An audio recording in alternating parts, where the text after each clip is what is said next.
आज की कहानी एक मुस्लिम परिवार की है, जब उनकी बेटी हुमायरा की खूबसूरती ही उसके लिए भारी पड़ गई। हेलो, मेरा नाम आंचल है और आप मेरे YouTube channel real horror incident में। चलिए सुनते हैं आगे की कहानी। ये मुस्लिम फैमिली थी और उनकी बेटी हुमायरा थी जो बहुत ज़्यादा खूबसूरत थी। वो 19-20 साल की ही थी और वो जैसा होता है दूध जैसी गोरी लड़की, काफ़ी गोरी, सुंदर, लंबे बाल, काले रंग के और खूबसूरत आँखें। वो बहुत ज़्यादा खूबसूरत थी। अपने पूरे परिवार में वो इकलौती लड़की थी, लेकिन उसको नहीं पता था कि उसकी खूबसूरती ही उसके लिए भारी हो जाएगी। उनका छोटा परिवार था, मम्मी पापा थे, वो लड़की थी। उनके घर में ही ऊपर एक कमरा खाली था। तो जैसा कि होता है जब कमरा खाली है तो किराए पे उठाते थे लोग, तो उन्होंने भी उठाया और किराए पे रहने के लिए उनके यहाँ जब एक बार लड़का आया रहने के लिए, वो बाहर रहता था अपनी फैमिली के साथ, कहीं बाहर का था, वो यहाँ पे आके नौकरी कर रहा था। तो वो अपना सुबह चला जाता था और शाम को लौटता था वही 7-8 बजे। तब इनकी जो बेटी हुमायरा थी वो उस टाइम शाम को छत पर टहलने जाती थी और उसी टाइम रेहान भी ऑफिस से लौटने का टाइम हो जाता था, 7-8 बजे वो भी वापस आता था। तो जब वो ऊपर आता था छत पर तो हुमायरा को देखता था, छुपी नज़र से वो भी उसको देखता था। लेकिन हुमायरा इन सब बातों से अनजान थी कि रेहान उसको छुप छुप कर देखता है। वो शाम को डेली टहलने ही जाती थी छत पर, कभी बाल सुखाने या कभी कुछ कपड़े फैलाने, और शाम को बैठकर वो कोने पे ही जगह बनी थी, पेड़ का हिस्सा था उसके नीचे जो पेड़ लगा था, छत तक आया था कोने पे, तो वहीं वो कोने पे चेयर पे बैठती थी और अपना डायरी लिखा करती थी। कभी स्टडी करती थी, कभी डायरी लिखती थी। वो उसकी एक जगह थी जहाँ वो डेली बैठती थी आकर। तो रेहान की कभी भी हिम्मत नहीं पड़ी कि वो उससे बातें करे या कुछ पूछे, क्योंकि एक तो उनके मकान मालकिन की लड़की थी और इसलिए डर के कारण कभी कुछ नहीं पूछा। इस तरह से इनका एक किस्सा डेली चलता रहा। कम से कम 15-20 दिन बीत गए। हुमायरा डेली छत पर जाती थी शाम को, कभी अच्छी हवा चल रही है तो टहलने जाती थी, कभी स्टडी करने जाती थी, कभी डायरी लिखती थी। उसकी आदत थी डेली अपना शाम को डायरी लिखना। तो वहीं पे कोने पे बैठकर डायरी लिखती थी और उसको देख कर रेहान को भी अच्छा लगता था, क्योंकि वो भी अकेला ही कमरे में पड़ा रहता था। तो कभी कभी वो भी बहाने से छत पर निकलता था और दोनों एक दूसरे को देख कर मुस्कुराते भी थे और बोलने की कोशिश भी करता था, लेकिन उसकी हिम्मत नहीं होती थी। जब इस तरह से कुछ दिन बीतते गए, 1 महीना हो गया, तो हिम्मत करके एक बार रेहान ने आखिर उससे पूछा, ही हाल चाल पूछा और पूछा तुम लिखती क्या रहती हो। तब उसने बताया मैं ऐसा कुछ नहीं लिखती, मुझे शायरी लिखने का शौक़ है और मैं अपने बारे में डेली लिखती रहती हूँ, इसमें मेरा दिन कैसा गया। तो वो डायरी उसने दिखाई। रेहान ने उसकी डायरी देखकर कहा और बोला, जैसी तुम खूबसूरत हो वैसे तुम्हारी हैंड राइटिंग भी है, तुम बहुत सुंदर लिखती हो, तुम्हारी शायरियाँ बहुत अच्छी हैं। उसने जब अपनी तारीफ़ सुनी तो उसको अच्छा लगा और वो मुस्कुराते हुए फिर अपना नीचे चली गई। अब ये डेली होने लगा कि जब रेहान शाम को आता था तो उसको भी इंतज़ार होता था हुमायरा छत पर आए, और हुमायरा भी जब छत पर टहलती थी तो उसको भी मन करता था, अच्छा लगता था कि रेहान आके बात करे। लेकिन इन लोग की बातें बहुत कम होती थी, यही हल्की फुल्की बातें ही होती थी, कुछ हाल चाल, ऑफिस में क्या हुआ और डायरी के बारे में ही बात होती थी। अच्छा, इन लोग को बातें करते करते 5-6 दिन बीत गया। तब हुमायरा एक दिन आई थी छत पर और कोने पे बैठकर डायरी लिख रही थी। तब उसको वहाँ पे एक सुर्ख लाल रंग का गुलाब रखा मिला। उसने वो गुलाब उठाया और उसको बहुत खूबसूरत लगा, क्योंकि पहली बात तो आसपास उस रंग का गुलाब कहीं उसने देखा नहीं था, क्योंकि नॉर्मली जो गुलाब मिलते हैं वो लाल रंग के होते हैं, गुलाबी इस तरह से, लेकिन वो इतना डार्क रेड कलर का था कि उसको बहुत सुंदर लगा। पहली बार में ही उसको गुलाब बहुत खूबसूरत लगा और वो समझ गई थी कि रेहान ने उसके लिए गुलाब रखा है। लेकिन रेहान तब तक ऑफिस से नहीं आया था, तो उसको लगा आखिर रेहान ने कब रख दिया, अगर सुबह से रखता तो मुरझा जाता और पता नहीं कब वो रख के चला गया। खैर, उसने ज़्यादा दिमाग नहीं दौड़ाया और थोड़ा उसने डायरी लिखा और वो गुलाब लेके नीचे चली गई। अब उसके साथ डेली ये होने लगा, जब वो छत पर आती थी और टहलती थी, कभी कभी रेहान से बात होती थी, कभी रेहान देर से आता था, लेकिन उसको जो सुर्ख लाल रंग का गुलाब था वो उसे डेली वहाँ कोने पे रखा मिलता था जहाँ वो बैठ के डायरी लिखती थी। वो उस गुलाब को वहीं से उठाती थी, अपनी डायरी में रखती थी और नीचे चली आती थी। ऐसी बातें करते करते रेहान से एक दिन उसने बातों बातों में पूछ भी लिया कि मुझे वो सुर्ख लाल रंग का गुलाब बहुत अच्छा लगता है। अच्छा, उसने इस तरह से पूछा कि रेहान को भी लगा शायद वो चाहती है कि मैं उसके लिए गुलाब लाऊं, और क्योंकि उसके साथ क्या हो रहा है ये चीज़ रेहान को भी नहीं पता था। तो उसने कहा तुम्हें गुलाब पसंद है? उसने कहा हाँ, मुझे सुर्ख लाल रंग का गुलाब बहुत अच्छा लगता है और मैं उसको डेली रख लेती हूँ अपने पास। उसने कहा ठीक है, मैं आपके लिए गुलाब लाऊंगा। अब वो नेक्स्ट डे से जब वो दोबारा रेहान आता था शाम को तो उसके लिए गुलाब लेके आया। और उसके पहले ही हुमायरा को गुलाब मिल चुका था लाल रंग का, जहाँ वो डायरी लिखती थी। तो जब रेहान ने आके उसको गुलाब दिया तो उसका रंग थोड़ा अलग था। तो उसने उसको देखा, उसने कहा भी अरे आज का गुलाब का रंग तो बहुत अलग है, और जो सुर्ख लाल रंग का था वो मुझे बहुत खूबसूरत लगता था, लेकिन ये भी अच्छा है, आप मेरे लिए लाएं, प्यार से लाएं, मुझे अच्छा लगा। इस तरह से इन लोग की बातें क्लियर कभी होती नहीं थी कि सुर्ख लाल रंग का गुलाब कौन देता था और ये रेहान कितने गुलाब लाता था। और ना कभी हुमायरा ने क्लियर पूछा, ना कभी रेहान ने ही पूछा, क्योंकि इन लोग की बातें इतनी लिमिटेड होती थी। बस वो खाली कभी हुमायरा छत पर नहीं होती थी तो रेहान जहाँ वो बैठती थी वहाँ पे रख देता था गुलाब, और जब कभी वो सामने आती थी तो अपने हाथों से ही दे देता था। इन लोग की हल्की फुल्की बातें होने लगी। तो बातें करते करते गुलाब लेते लेते इन लोग को कम से कम 2 महीना बीत गया। 2 महीने में इन लोग का प्यार भी और बढ़ा, आपस में लोग थोड़ा बातें और करने लगे और वो अपना गुलाब इकट्ठा करती रही। जितने उसके पास गुलाब हो गए, अब उसको डेली 2 गुलाब मिलने लगे थे। एक तो वहाँ पे कोने पे छत पे रखा ही रहता था लाल रंग का, और अब डेली एक रेहान भी उसके लिए लाता था। अब हुमायरा भी पहले से बहुत ज़्यादा खुश रहने लगी थी, क्योंकि उसका ये पहला प्यार था, तो उसको बहुत अंदर से खुशी मिलती थी, और जो गुलाब उसको मिल रहे थे वो भी उसको अच्छा लगता था। एक दिन शाम को जब वो गई छत पर टहलने के लिए और इससे तब दोनों बैठ के बातें करने लगे। तब रेहान ने कहा कि मैं कुछ दिन छुट्टी लेके अपने घर जा रहा हूँ, माँ बीमार है मेरी। तब उसने कहा भी कि तुम कब आओगे और जल्दी आना, अगर हो सके तो फिर अब्बू से बात करना शादी के लिए। उसने कहा शादी की अभी जल्दी नहीं है, पहले मैं अपनी माँ को देख लूँ, बीमार है, मेरा अब्बू भी नहीं है और मुझे को सब देखना होता है, और मेरी बहन की मुझे शादी भी करनी है। मैं उनसे जब मिल के आऊँगा फिर जैसा होगा मैं तुम्हें बताऊँगा। ये सब बातें सुन के हुमायरा बहुत परेशान हो गई, दुखी हो गई। तो उसने कहा भी देखो दुखी ना हो, परेशान मत हो, मैं आऊँगा और फिर जैसा होगा मैं कोशिश करूँगा कि हम दोनों की शादी की बात करूँगा। अच्छा चलो अब तुम परेशान मत हो, ये बताओ कि मैं तुम्हारे लिए वहाँ से क्या लाऊँ, क्या मैं तुम्हारे लिए खूब ढेर सारे गुलाब लाऊँ? तो उसने भी हंसते हुए कहा अब तुम गुलाब ही लाते रहोगे कि आपकी, तुम मेरे लिए आना, गले का हार लेके आना। तो वो हंसने लगा कि मेरी इतनी सैलरी नहीं है नौकरी में कि मैं तुम्हारे लिए हार ला सकूँ, लेकिन मैं कोशिश करूँगा तुम्हारे लिए कभी ना कभी तो लाऊंगा। तो वो हंसने लगी कि नहीं मुझे हार नहीं चाहिए, मजाक कर रही हूँ, बस तुम जल्दी आ जाना क्योंकि मुझे तुम्हारा इंतज़ार रहेगा। तब ये कह के उसने विदा लिया, और दूसरे तीसरे दिन जब ईद पड़ी थी तो ये फिर अपना सामान वामान थोड़ा लेके घर चला गया, और आंटी से कहा गया था कि आंटी मुझे कुछ टाइम लगेगा, माँ बीमार है और मैं उनका पूरा ट्रीटमेंट करा के ही वापस आऊँगा। तो आंटी ने कहा बेटा ठीक है, और तुम्हारा कमरा ऊपर बंद रहेगा, तुम जब आना अपना देख लेना। अब वो चला गया। इधर हुमायरा भी परेशान रहने लगी थी, क्योंकि वो भी एकदम अकेली पड़ गई थी, उसका कोई और दोस्त नहीं था, और घर में माँ बाप ही थे और पिता उसके चले आते थे, कहाँ पे माँ अकेली रहती थी। तो वो अपना जब डेली शाम को छत पर जाती थी, अब उसको छत पर जाना भी अब अच्छा नहीं लगता था अकेले, क्योंकि वो जब जाती थी उसको रेहान की याद आती थी।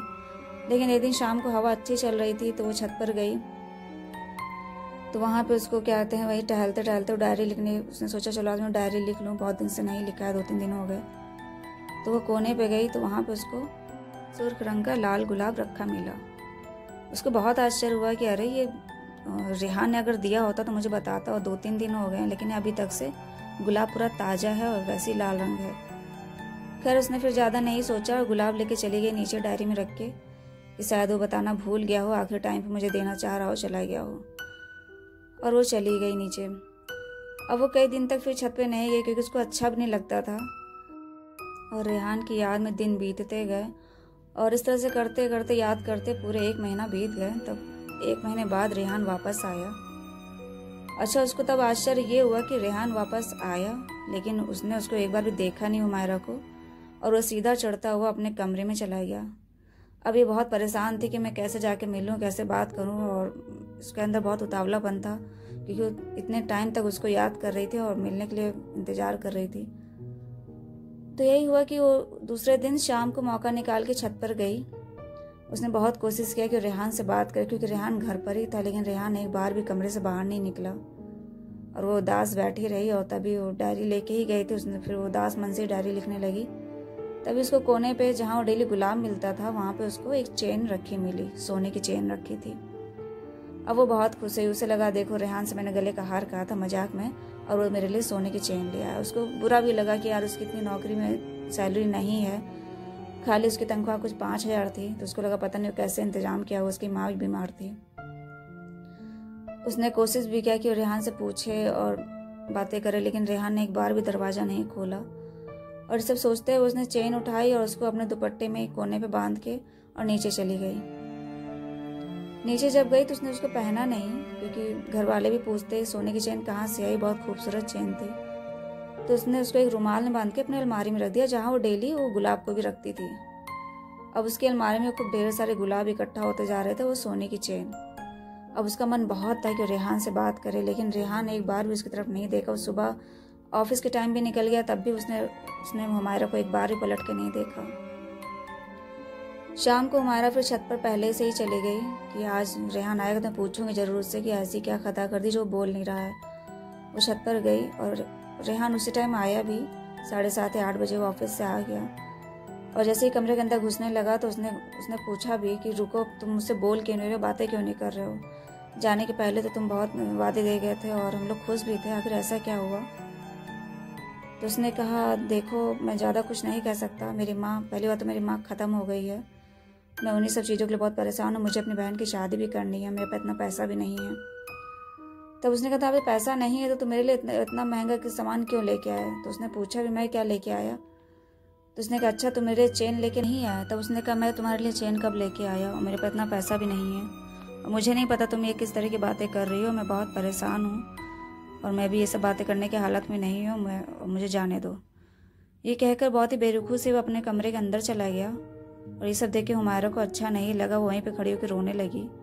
उसको यही लगा कि आखिर उसने ऐसी क्या गलती कर दी है कि रेहान अब उससे नाराज है, उससे बातें भी नहीं कर रहा है। यही सब सोचते हुए उसने फिर अपनी डायरी उठाई और वो फिर नीचे चली गई। अब रेहान डेली ही नीचे उतरता था ऑफिस के लिए, लेकिन उसको एक बार ही पलट कर नहीं दिखता था और शाम को आते टाइम भी वो हुमायरा से बात नहीं करता था।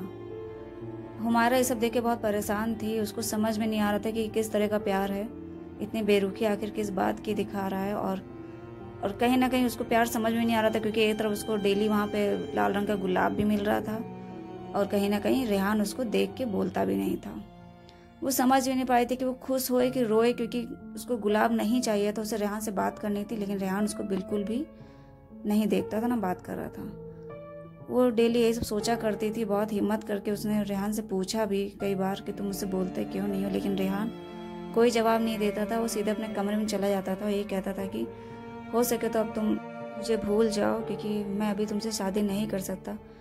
तुम अपने घर की इकलौती बेटी हो, मेरे ऊपर एक जिम्मेदारी है मेरी बहन की और मैं तुम्हें खुश भी नहीं रख पाऊंगा। तुम्हें जो भी खुशियाँ और इच्छाएं हैं तुम्हारी, मैं नहीं पूरी कर सकता और मैं कुछ दिन बाद अब की ईद में घर भी चला जाऊंगा वापस। अब वो ये बात सुनकर उसको बहुत सदमा लगा कि वो एक प्यार उसका शुरुआत भी नहीं हुई थी और ख़त्म भी होने वाला था। और वो रोती रही, लेकिन रेहान को कोई फ़र्क नहीं पड़ा, वो अपना अंदर चला गया। तीसरे दिन ईद थी तो वो अपना सारा सामान पैक करके, जो भी थोड़ा बहुत सामान था, तो नीचे आया और आंटी से बात किया कि आंटी मैं घर खाली कर रहा हूँ और कल मैं सारा सामान लेके अपने घर चला जाऊँगा, क्योंकि मेरी माँ नहीं है और मेरी बहन अकेली है और मुझे सब वहीं पर जाके देखना है, मैं वहीं काम करूँगा। हुमायरा वहीं खड़ी सब सुन रही थी और वो रो भी नहीं सकती थी अपनी माँ के सामने। और इस तरह से कह के वो अपना दूसरे दिन विदा लेके वो चला गया और इस टाइम भी उसने पलट के हुमायरा को नहीं देखा। उसको ये सब बिल्कुल भी अच्छा नहीं लगा। खैर रेहान वहाँ से विदा लेके चला गया। अब हुमायरा धीरे धीरे परेशान रहने लगी, बीमार हो गई।